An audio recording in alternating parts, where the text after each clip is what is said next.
നമ്മളെല്ലാവരും മനസ്സിലാക്കേണ്ട ഒരു കാര്യം, ഞാനൊരു അമ്മയാണ്, അപ്പം എനിക്കറിയാം ഒരു ഡെലിവറി എന്ന് പറയുന്നത് it's not an easy job. ഒരു പ്രഗ്നൻസി കഴിഞ്ഞാൽ ഇപ്പോൾ ഒരു 10 months ആണ് നമ്മൾ പ്രഗ്നൻ്റ് ആയിരിക്കണമെങ്കിലും അത്രയും 10 or maybe 1 year എടുക്കും. ഇമോഷണലി ഫിസിക്കലി 11 മിനിമം ഒരു 2 to 3 months എടുക്കും. അമലയ്ക്ക് ഇപ്പം ഡെലിവറി കഴിഞ്ഞിട്ട് 2 മാസം ആയിട്ടില്ല.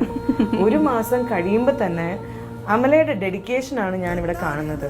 നമ്മളൊരു കോൺട്രാക്റ്റിൽ ഒപ്പിട്ട് കൊടുത്തുകൊണ്ട് ആക്ച്വലി ഈ സിനിമയ്ക്ക് പ്രൊമോഷന് വരേണ്ട കാര്യമില്ല. പക്ഷെ എങ്കിലും ഐ ഫീൽ എന്റെ കണ്ണൊക്കെ നിറയാണ്. I know how difficult it is ഒരു അമ്മയ്ക്ക്, okay, physically and emotionally, and stitches in the vena, and you had a cesarean, right? You know, I'm crying because I know you so much, and I've seen you go through all that pain.